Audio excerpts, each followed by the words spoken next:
Hello everyone. Thank you for joining us for the final webinar in our 4-part series examining how colleges are designing an equity-minded support experience that meets students where they are. My name is Julia Lawton and I'm the Director of Holistic Student Supports here at Achieving the Dream. I want to begin today by sharing a thank you. We see how hard you are all working within great uncertainty and anguish, and how you're all stepping up beyond your regular roles.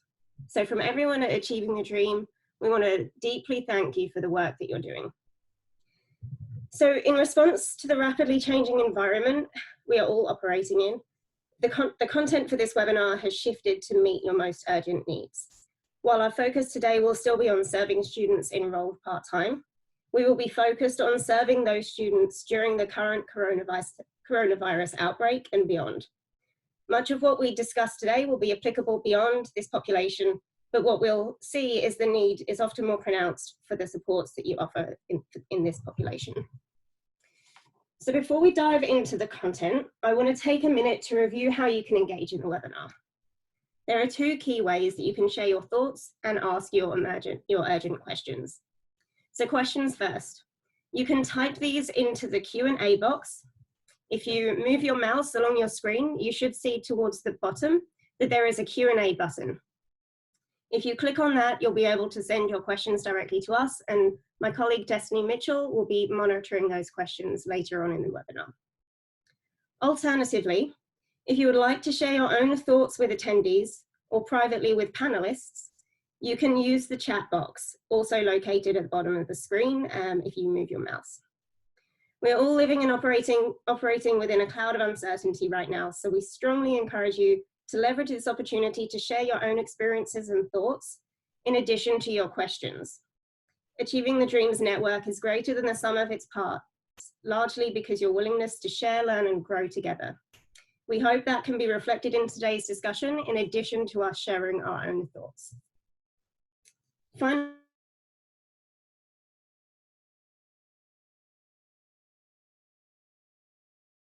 additional resources after the webinar, most likely early next week. Next slide, please. So first, we want to do a quick check-in with you. We know there's a lot of stress and trauma being experienced across the country right now, and across the world right now. But we know that there's also a lot of good happening.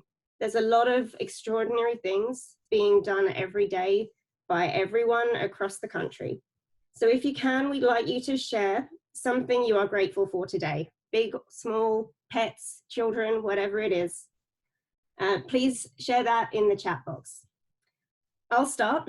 So I'm impressed with how our colleges are stepping up, not only to support their students, but to support their broader communities, and in particular their hospitals.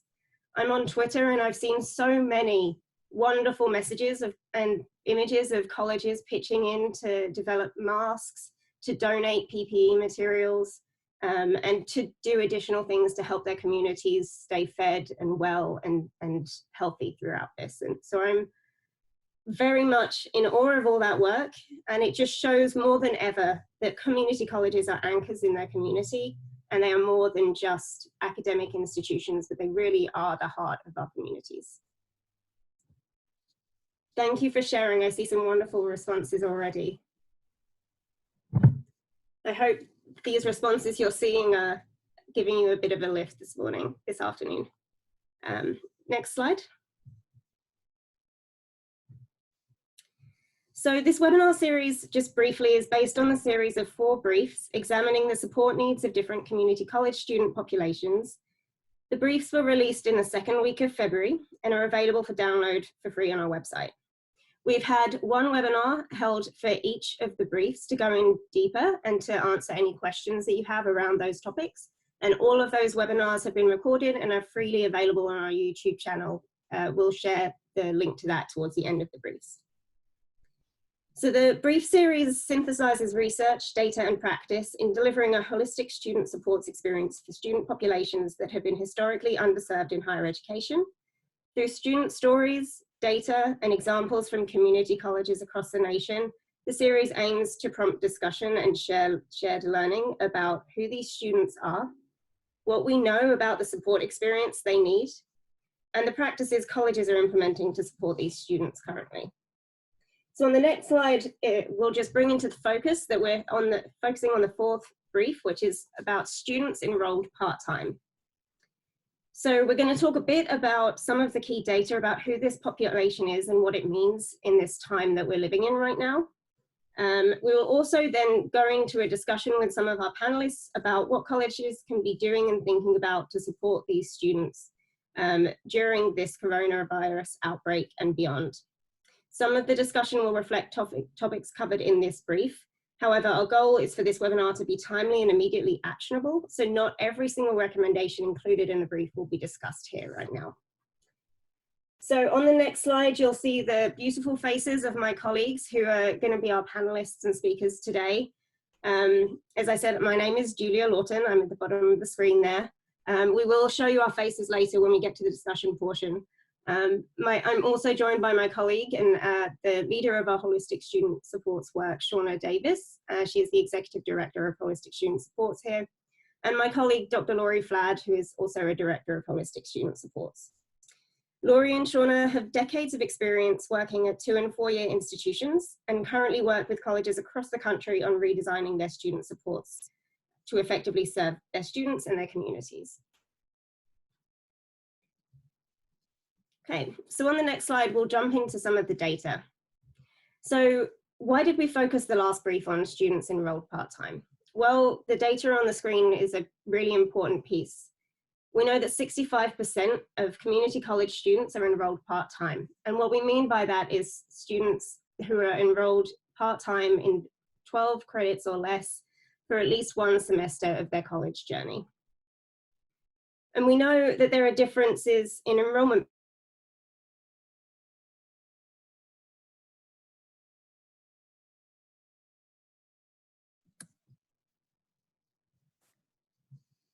Yes, and while we seem to be having just a second of audio challenge, what we'll do is we'll continue to go on here. I do want to acknowledge that Dr. Karen Stout, our president, is also here on this webinar.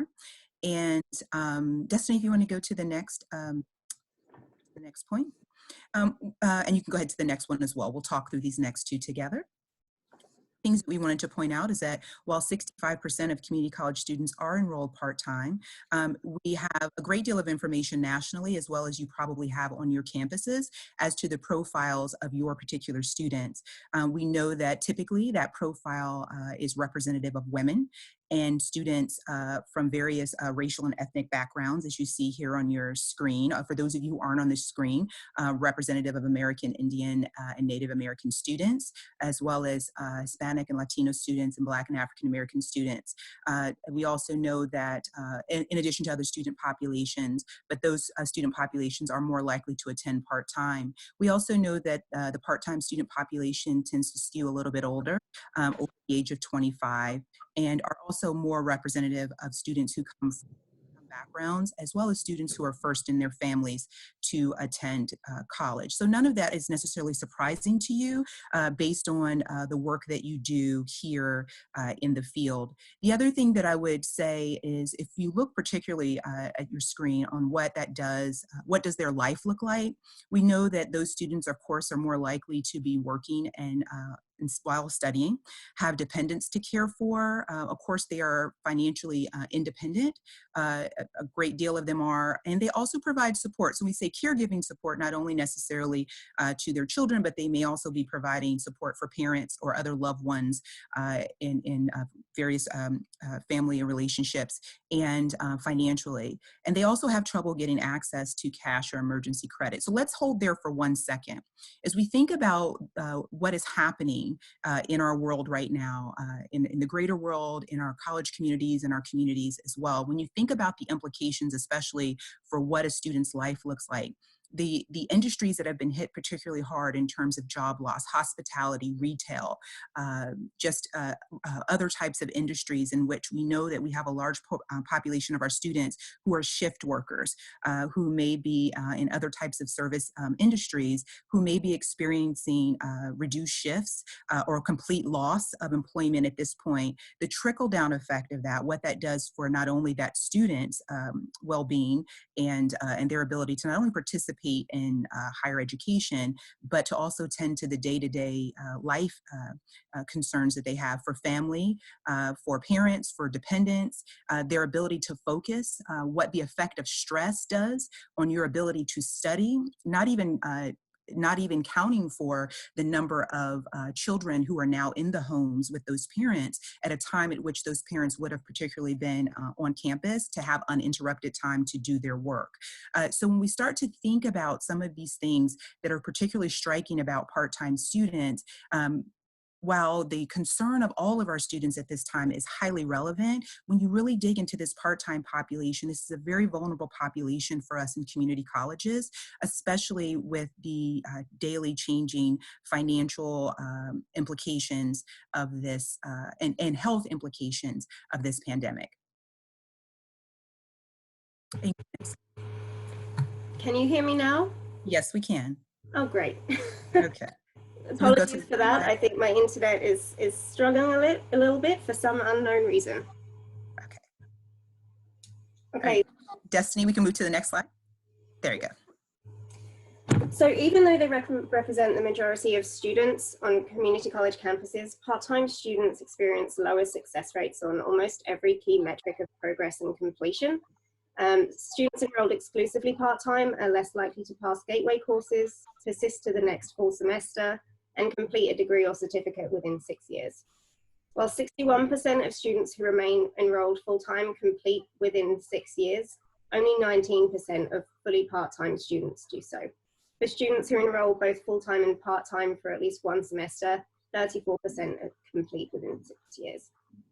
This impact is more pronounced for Black and Hispanic students, as well as for male students and for younger students. So we know that while we're all doing our best to support these students, their outcomes are really not secured right now. And on the next slide, you'll see there's a couple of differences in experience that you'll see, particularly for those students that are always going part-time. And this is CESI data. There's a source just down at the bottom of the screen. You can see if you'd like to go and read more about this. But we know that students enrolled part-time are less likely to use this support services that you have on campus already. And this may mean that they're less likely to have a person they feel comfortable going to for help, which in a time like this is critical to whether they can continue their studies and stay connected to the institution or not. Shauna, do you have anything you'd like to add on this slide? Yes, I do think that we want to keep in mind, we'll dig into this in just a little bit, but we want to keep in mind that this represents known data, as Julie had mentioned, coming out of CESI. Again, identifying that these students are less likely to use supports already. So many of you who are on campuses right now, one of your great concerns is how to keep your students connected to services and supports.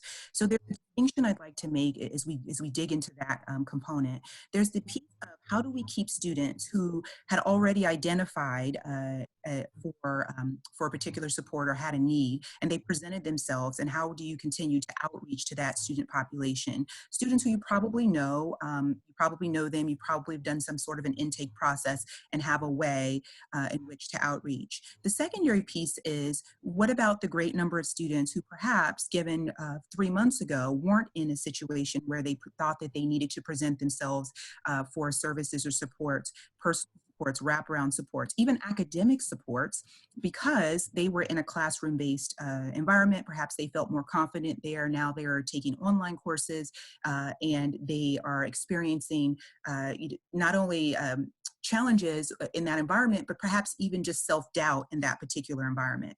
So we want to dig into that in just a little bit about, you have two populations here that we definitely need to pay attention to in this. One, the students who we were aware of that we need to continue the continuity of supports, but the students who may also now find themselves needing to access supports. One other population that we want to highlight is the students who may or may not have presented themselves for the need for accommodations. So perhaps their particular disability, they did not need to request a certain type of accommodation when they were in a classroom. But now that things have been moved online, while we have moved things ideally to as an accessible as we can type environment, you may have students now who now have challenges learning in that environment, and they either were not known to you under disability services through accommodations, or they have not requested those accommodations because they're just now starting to see the impact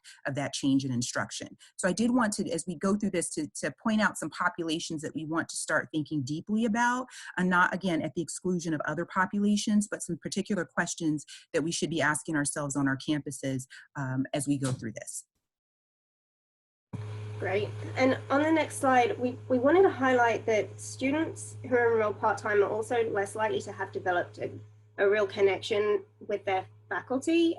Partly, there's a variety of reasons for this that we don't need to go into today, but what we want to highlight is that, especially in today's climate, faculty are on the front lines of this work, and we want this webinar, while it's focused on student supports, we want to really highlight the role that faculty have to play in supporting students beyond their academics, especially during this time.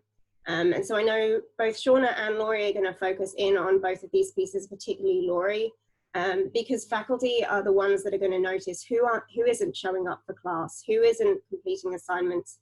They're going to be on the front lines of getting information on how their students are coping or not coping, and what experiences they're having.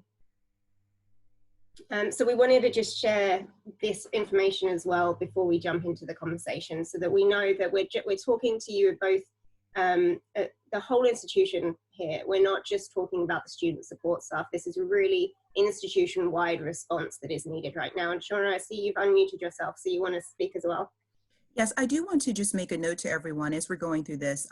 I see one question has come in on Q&A, but the chat box is also open in terms of sharing your thoughts, your ideas. So please feel free as we go throughout. This is meant to be interactive.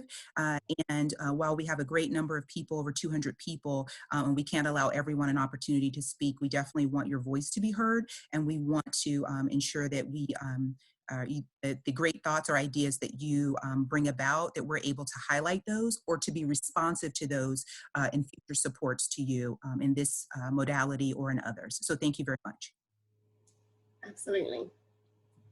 So on the next slide, we're just going to highlight what we're going to talk through today. So today we've split the conversation somewhat, although it all blends together ultimately into things that we need to focus on immediately. We're all in triage mode right now, trying to figure out the right direction, the right decisions for our students and for our colleagues and for ourselves as well. So we want to address this specifically, particularly because right now, and you'll see on the slide, there's an image of Maslow's hierarchy, because right now those foundational pieces of our well-being and our students' well-being are under threat more than they have been for a while. And so while some students may have been struggling to fulfill their physiological. Yes, and I think Julia must be having some audio, so I'm just going to pick up here. So while we know that students are having challenges in addressing some of these particular needs, and please keep your questions in the chat coming in. We're going to stop in a moment and go through all of those with you. So as we know that students are having challenges with these sorts of things, we want to focus on a couple of things. One, there's your immediate need. So some of you are at institutions in which you found yourself in a situation, or perhaps you didn't have the ideal infrastructure in place to respond to this. Who knew 2 months ago that this would be the place at which we're in right now? And so we are just at a point at which we are just trying to remain functional, to fulfill our mission, to remain a place of learning and comfort, in a place of employment and in a place of learning at this point. That's one piece of it. The second piece is when we look at what is the long-term focus, which is perhaps we are looking at the ideal situation. So recognizing that some of you are doing great work right now, dealing with what you have, and the technology, the tools, the knowledge, skills, and abilities of our colleagues, of ourselves in this type of an environment. But ideally, on a long-term focus, we would be lending ourselves to thinking about, okay, now that we've been through this, now that we know where our gaps are, how do we plan and how do we address that?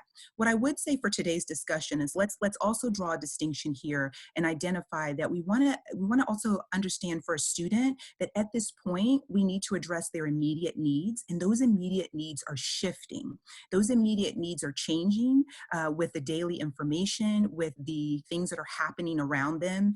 In our holistic student supports work, we know that in order a student brings their whole selves to college, just as we bring our whole selves to work and to life and to relationships every day. So there's a distinction I want to make here, and a good example of that is we talk about psychological needs. Many colleges have asked us about how do we address clinical counseling or those sorts of things online, whether they are using resources that are out there, professional resources, some of those which are out there. We do have a long list of curated resources that we will share with everyone as well. But then there's an immediate need in which perhaps it's not clinical, but because of the heightened level of stress and uncertainty, of self-doubt, of financial pressures, which has students at a point at which it's not necessarily clinical, but it is very much impacting their being and their day-to-day lives. And so that type of need also needs to be addressed through outreach and through support, but perhaps that is not a need that has to be addressed by a clinical counselor.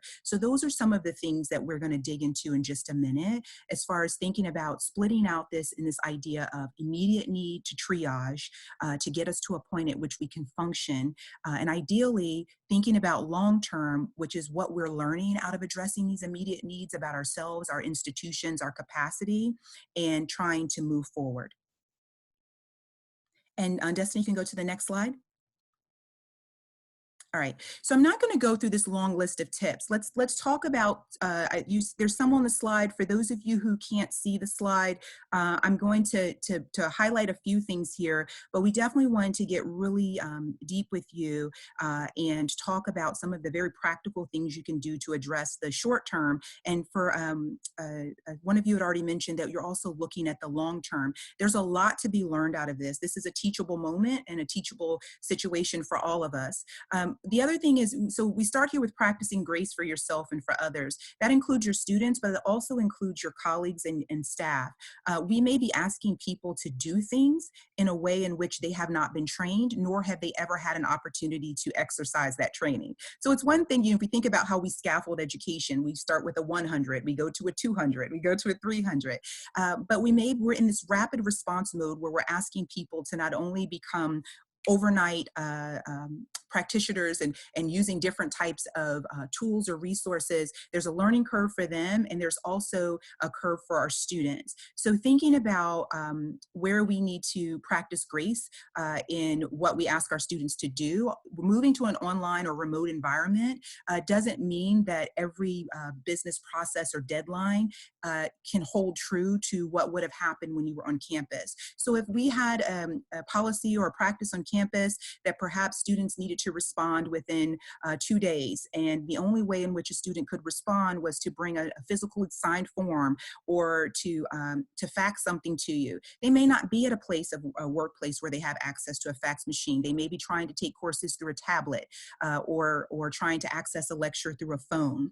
They may not be in a place in which they can actually participate in things and be as responsive because of the life situation. So those are the things we want to not only practice grace for ourselves, but we want to think about the things we would have normally asked students to do outside of this. How can we build in more leeway, more opportunities for them to actually be able to respond?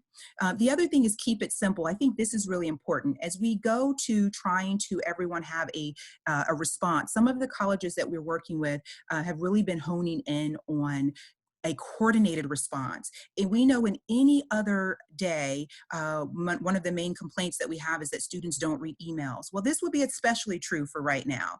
And so where we need to kind of get together and think across the institution about the communication strategy to students, so that in our attempt to be helpful and to send them everything that they could possibly have and they could use right away, we don't end up inundating them and ratcheting up the level of stress so high that they are getting hundreds of messages from well-meaning departments and practitioners at our college. So thinking about how can we keep this simple and to the point, and get to students the critical information that they need, so that they have more of a chance to process that and to respond to it.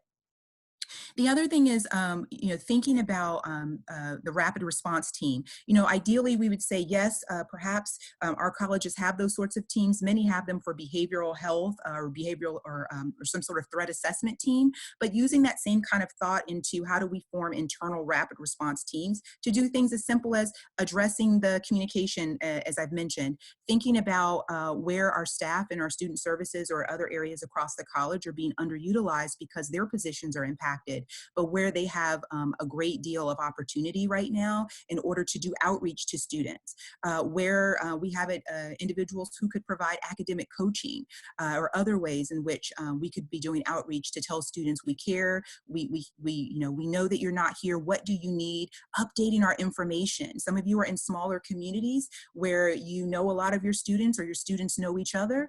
Some of you are in larger metropolitan areas, and so there's not necessarily that case, but in every contact, in a rapid response situation, we might decide that in every contact we have with a student, we need to do a couple of things.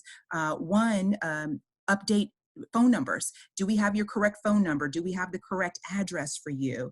Is there another way that we could get in touch with you? What are the critical things that you might want to know that would inform a response across the college, not just in your particular area of the college? And how can you coordinate that effort so that as we're doing outreach, it's not in isolated pockets at the college?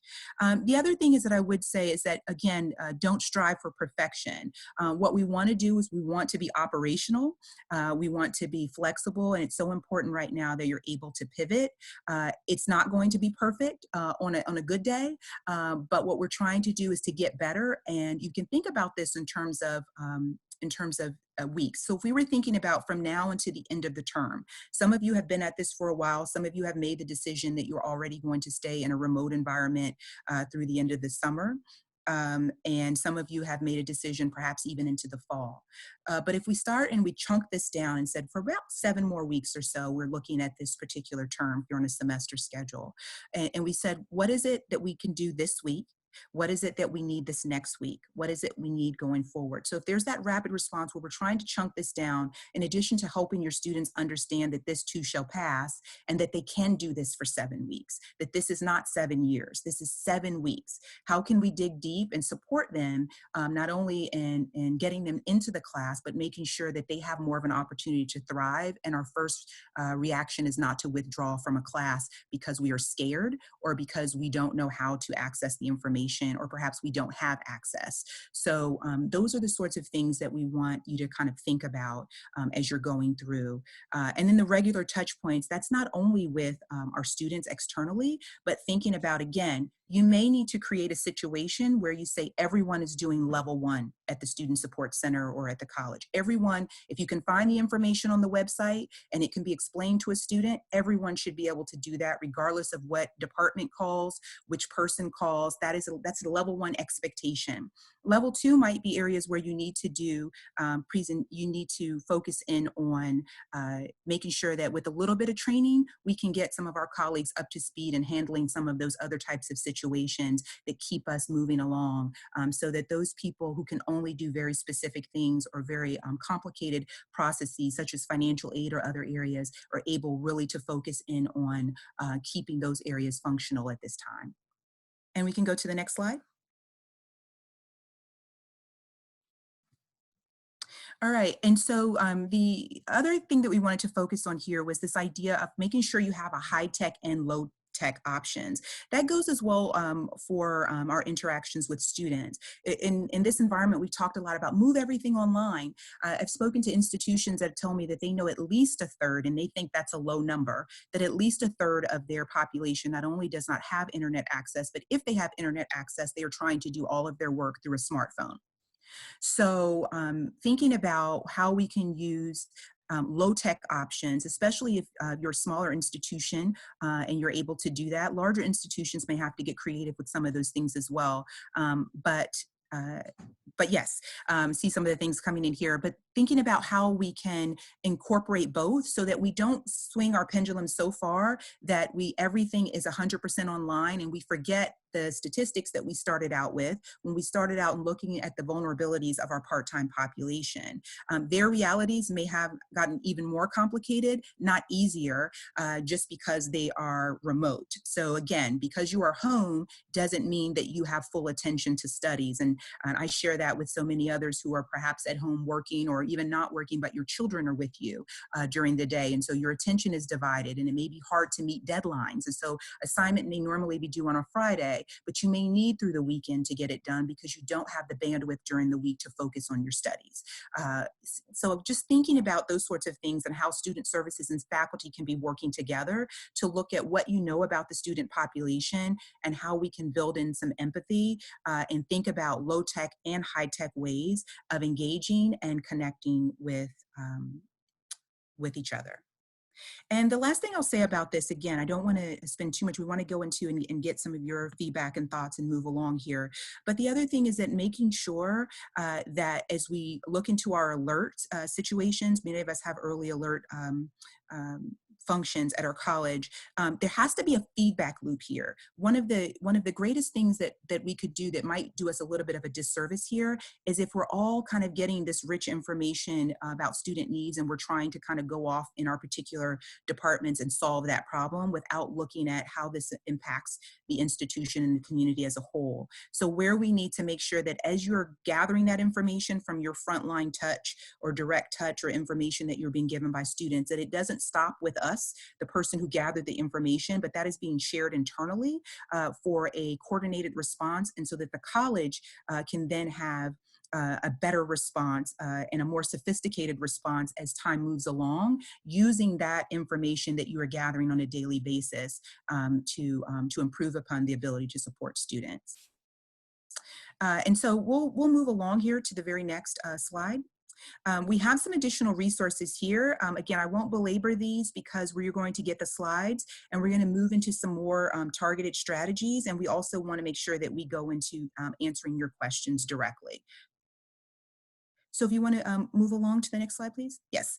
Again, and some more resources that we have. We've been curating a number of resources. I will be honest with you, we've been sensitive to sending you to a long list of resources. So what our organization has done, as many of you have done, is that we've created a consolidated page and our colleagues here have been working diligently to not only gather resources from institutions across the country, but to try to put those into a format and an easy to access format that you can then go in and get very specific information to address your needs, and examples from other institutions who are doing this real time along with you in addressing those needs.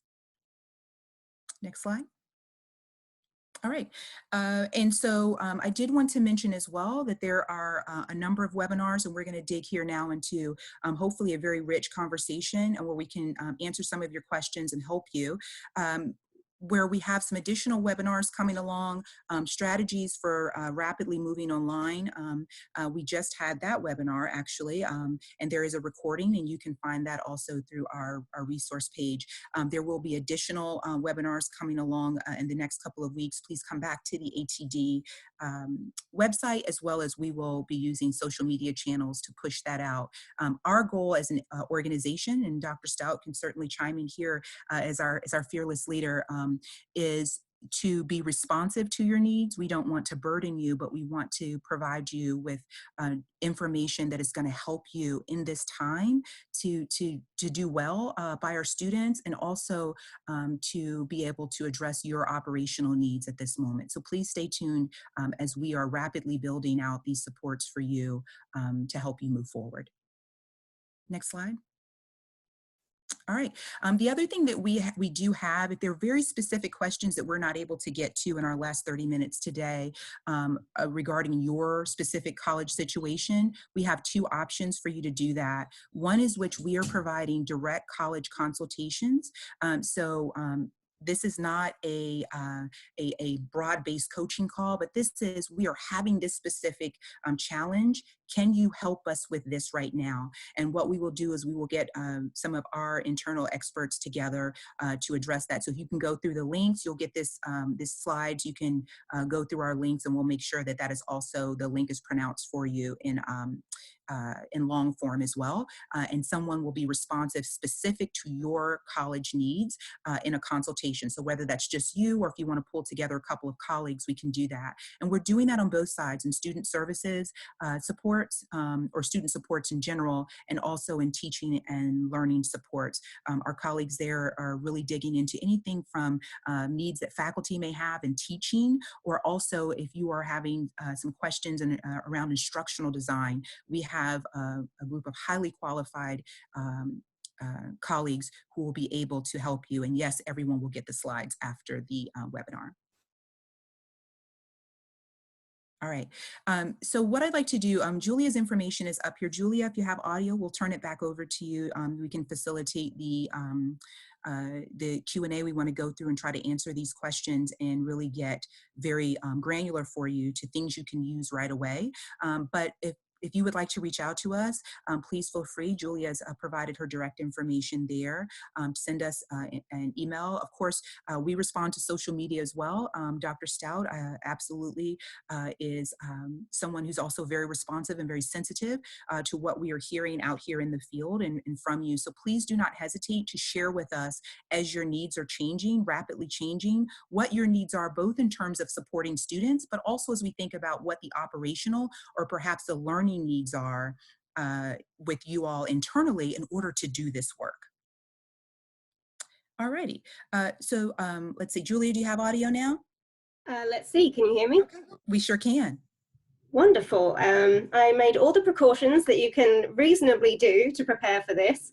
And obviously it's not working out. So another lesson to apply to the work we're doing right now is even when you prepare, sometimes it does not go as intended when you're using technology.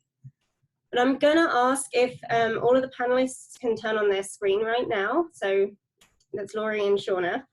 And as long as my audio and video stays, I'm gonna be here with you. I'll be responding in chat if it goes off anyway, so I can still engage with you all. Thank you again for your patience on that. So my first question, and we're going to talk first about the immediate action and the kind of the responses we're going to have now and immediately.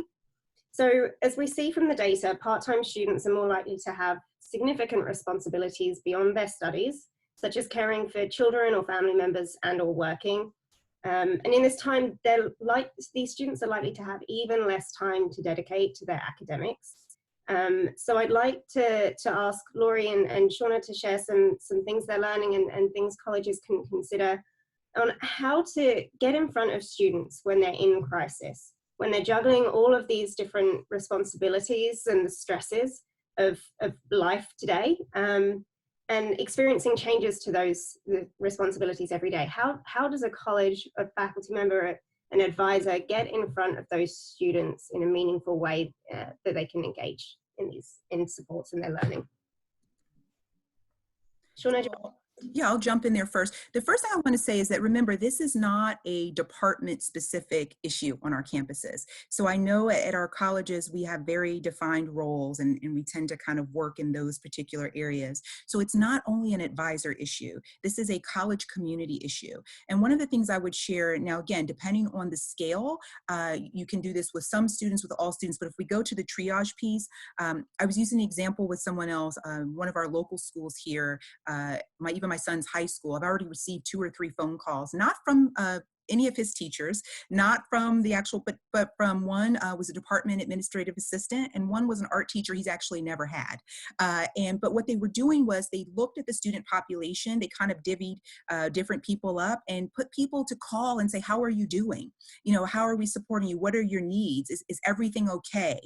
So just using that as a very, again, low-tech way. I don't want people who have 15,000 students to be discouraged by that. What I'm saying is that more people should be involved in our outreach to students.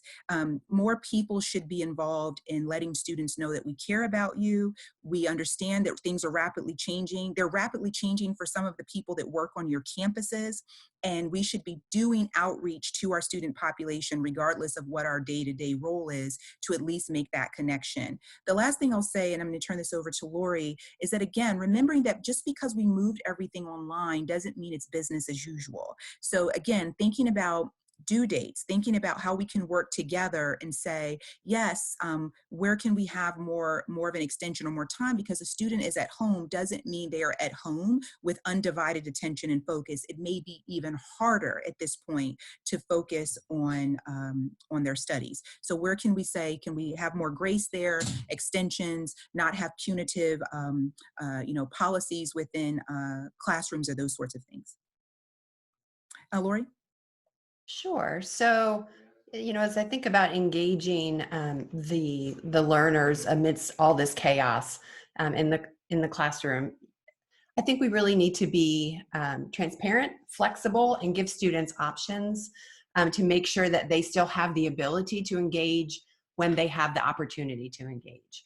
That might include having multiple ways for students to turn in assignments, providing asynchronous options, and then being thoughtful and mindful about the different levels of technology capability, even Wi-Fi capabilities we see, even when we make the best of provisions for that. Sometimes it doesn't work out the way it's supposed to. So how can we make sure that we give different levels of options for students with different technology and data capabilities? So, Shauna talked about level 1, level 2, and level 3. I think we can do that in the classroom as well. So what is the most low-tech way that we can still engage students during this time period right now? And how can they still get information to us so we can know what they know without it being a barrier or a burden to them?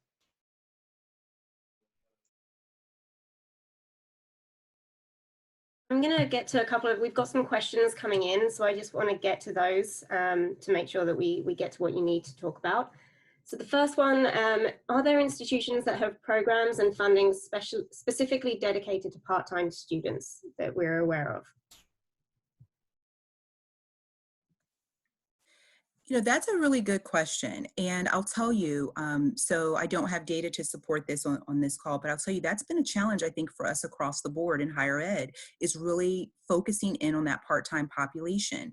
Even if you go into looking at the briefs, we do highlight a number of institutions, and in my quick response here, some of their names are escaping me, but we do highlight some of those institutions that are doing very specific things. But I would say even before this particular crisis, we know that institutions were really struggling with what's a coordinated effort, targeted strategic effort specifically around part-time students. Many times our conversations have centered on, well, here's what we've done in terms of student success, and what about those part-time students? And as we're realizing, even more so now, with that population being, and many times our primary population, that this really has caused us to kind of say we need to level set this and think about if we're doing any sort of rapid response or even just any sort of student success effort that is not targeted to our student part-time population, then how are we doing that in scale if that is the majority of the population that we have? So what we will do, we'll pull in our response, we'll pull and curate some of those names, but I think there are some examples of institutions that are, but by and large across the board, and Dr. Stout, please feel free to chime in if you think I'm incorrect here. By and large across the board, this was an area that we need to have more focus on, even in kind of non-crisis times, and this, I think, has accelerated the need for us to really focus in and say, what are we specifically doing by way of design with that population in mind? I know that we have some colleges that as they're working on their pathways work, obviously this is outside of a time of crisis, but as they're working on their pathways work, they are starting to rethink what those pathways look like if you focus on a part-time student experience. So we are seeing that work starting in some colleges. So there's a question in there that someone had posed earlier around, do we have data on students who are parents or caregivers? And so in some aspects you do, and this is going to be institution dependent, depending on what you're doing. So of course, those of you, I know some of the institutions on this call, you do some sort of an intake survey or something or other, kind of gathered some of that information. Some of you run special programs for students, perhaps even in your pantry efforts or other types of intake areas on the college, already gathering perhaps household size or those sorts of information. It may or may not be shared with the rest of the college. So that's the first thing I would say is you need to, this is why it needs to be a broader conversation than just one particular department. We need to find out at your institution what intake information you already have that may be living in a department or area or program somewhere that's not necessarily readily shared across.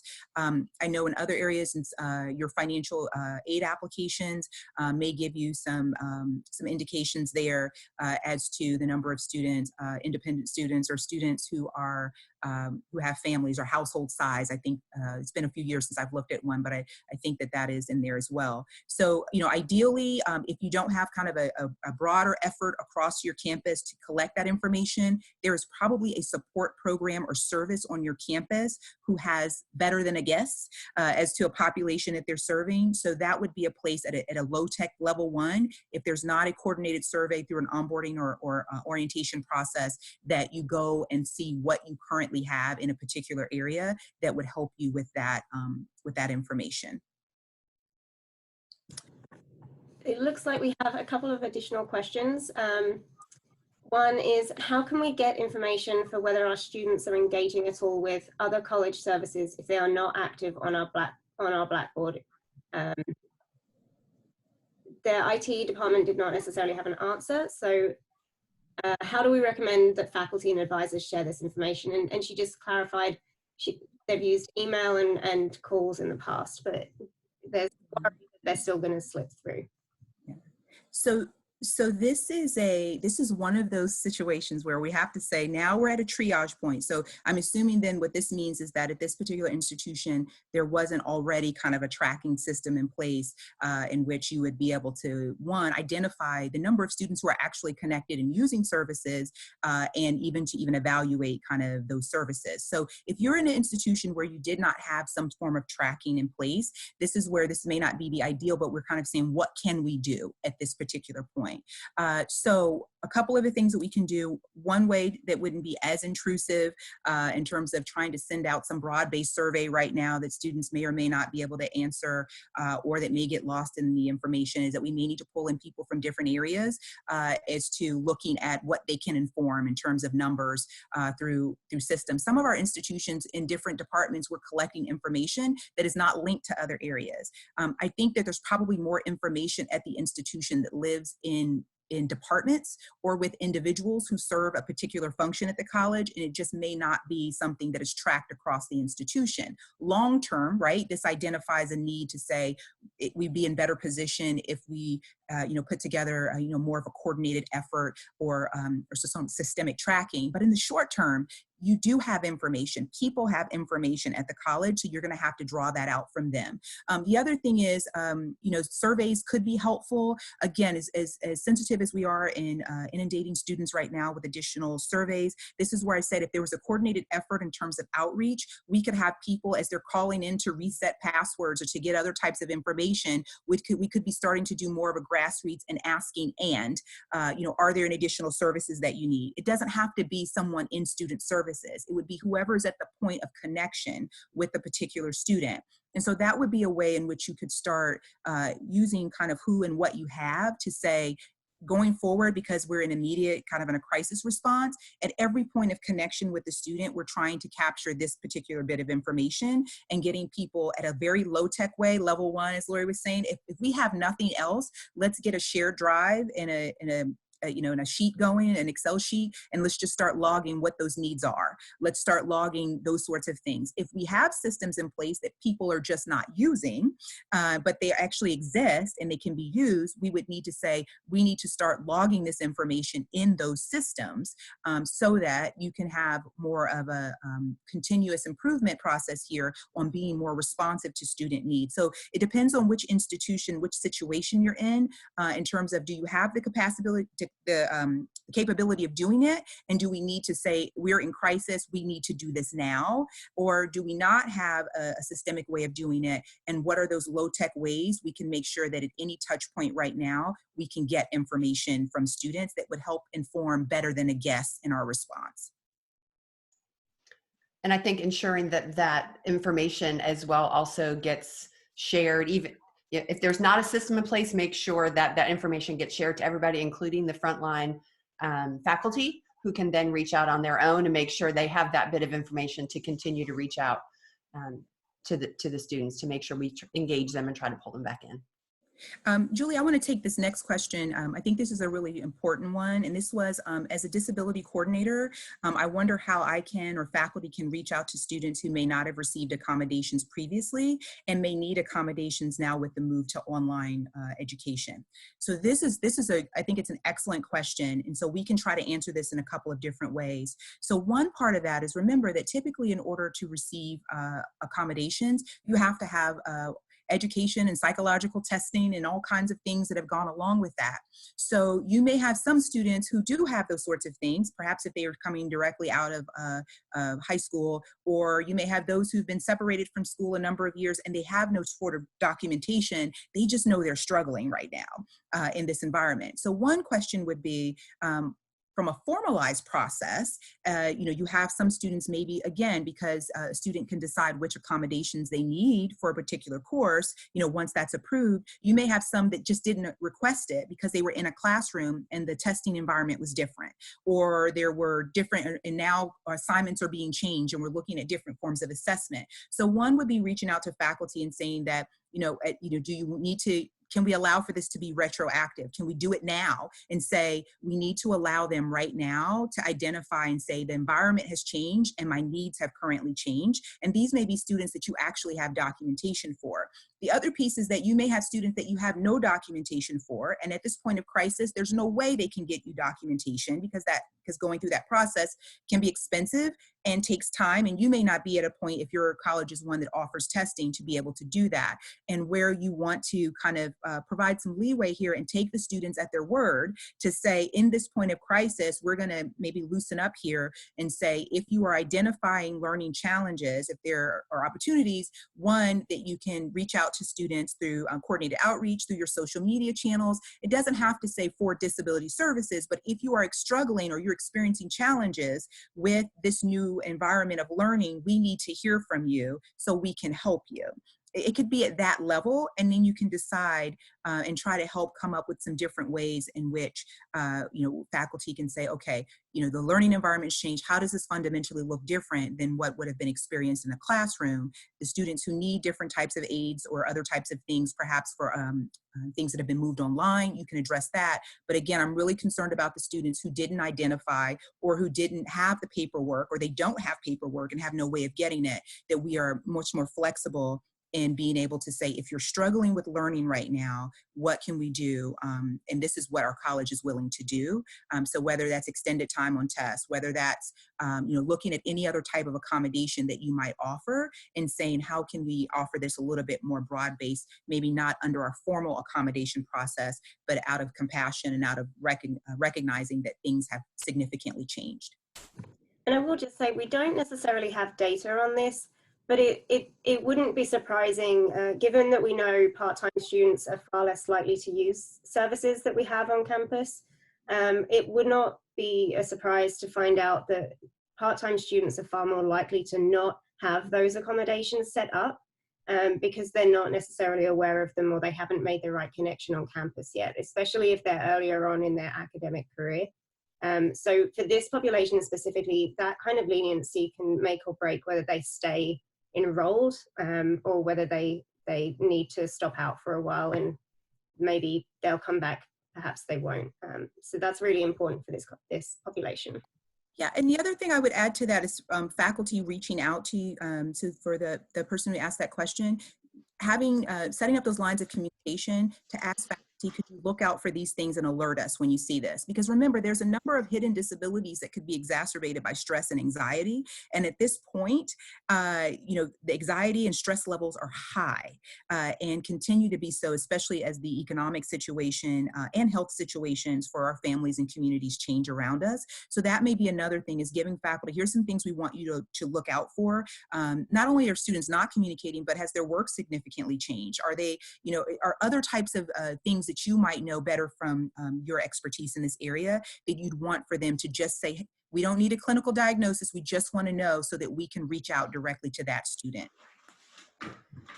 And I think in the classroom too, this is an opportunity for us to be a little bit creative with how students maybe turn in their work. Does it have to be a testing situation where you need to have extra time and put that additional stress on students, or can it be something where they record something or write something or create something where there's a different way for them to show you what they know without that allows and works within the confines of what they feel like they're capable of at this moment. So I think there's lots of opportunities for that. So I'm sensitive to the fact that we've got 5 minutes left, and I do want to just commit right now. Achieving the Dream is working really hard to design supports for you and deliver supports just in time across a multitude of different topics. So we do want to hear from you what your most urgent needs are right now, and what are the decisions you're struggling with? What are the implementation challenges that you're really urgently struggling with right now that we can support you on? So while I ask this final question, if you do have any of those urgent needs that you'd like us to address in future services, whether that's in the coming days or weeks or months, this is going to be a continuous pivot for us. So if there's something urgent that you'd like to share with us and have us address in future services, please include that in the chat right now. But my last question, before we end up ending for today, I'd really like us to talk a bit about what are the most critical decisions that leaders and those involved in this work should be focusing on for the future. And by future, at this point, I mean the coming months, the summer semester, the fall semester, so that they can reduce uncertainty for students right now and for colleagues right now, because that is really toxic to in this kind of environment.